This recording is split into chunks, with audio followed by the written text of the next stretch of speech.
을사늑약. 일부에선 경술국치보다 이 조약의 체결을 더욱 치욕적이고 중요한 것으로 여긴다.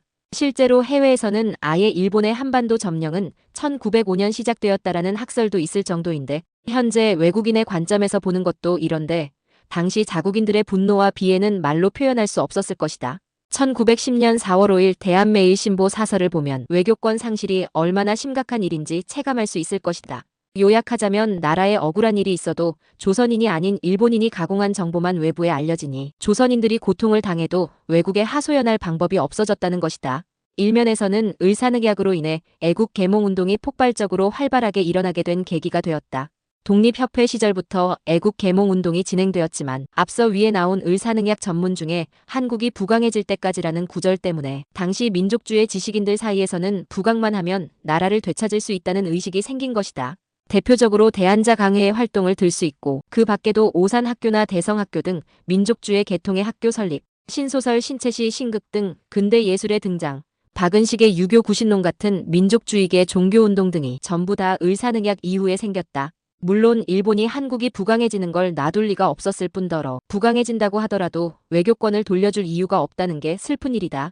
또 일본국 정부는 한국 황실의 안녕과 존엄의 유지를 보증한다. 는 말은 이후 경술국치 때 조선 황가를 귀족으로 대우할 것을 황족과 동등한 대우를 해준다고 바꾼 것에 불과하다.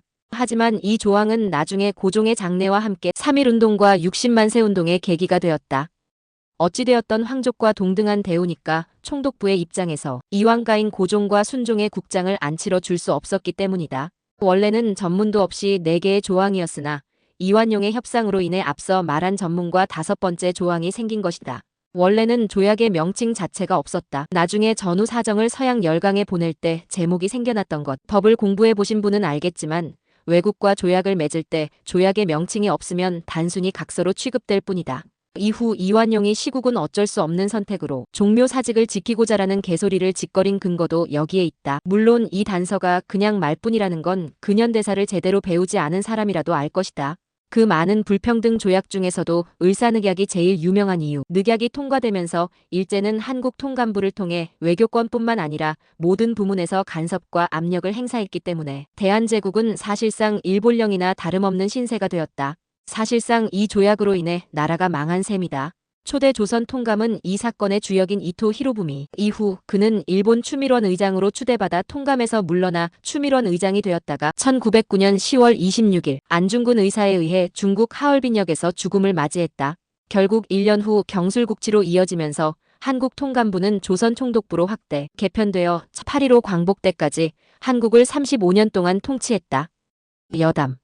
이 조약이 발표되었을 때 사람들이 얼마나 충격을 받았는가는 을신년스럽다라는 말에서 찾아볼 수 있는데 을신년이 을사년에서 온 말이다. 참고로 소설가 이해조가 순 한글로 을사년시럽다라고 1908년에 쓴 게 최초의 기록이다.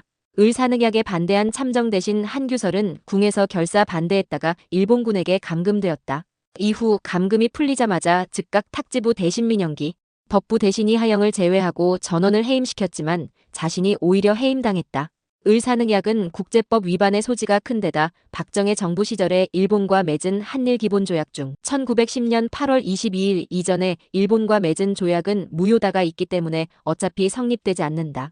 정확히는 이 조약이 맺어지기 전에 맺은 조약은 이미 무효다인데 원래 한국 측에서는 기존 조약 및 협정을 원천 무효라고 주장했고 일본 측에서는 이제 무효라고 주장했다.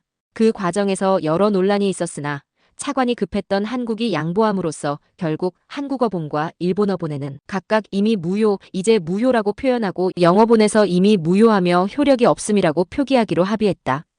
조약 당사자의 서명이 없다는 것만으로도 충분한 무효 요건이 된다는 주장도 있다. 불법론 측에서는 애초에 대한제국의 조약 비준 절차는 황제의 부서였고 비준 절차도 거치지 못한 조약은 효력을 발휘하지 못하므로 무효라고 주장한다. 2015년 도츠카 에타로 전 류코쿠대 법과 대학원 교수가 을사조약문의 원문이 조약을 나타내는 제목이 없다는 것과 당시 일본 법학계에서 조약에 관한 비준 필요서를 따르고 있으므로 법적 부재의 사실에 의하여 조약이 무효라는 연구 결과를 발표했다.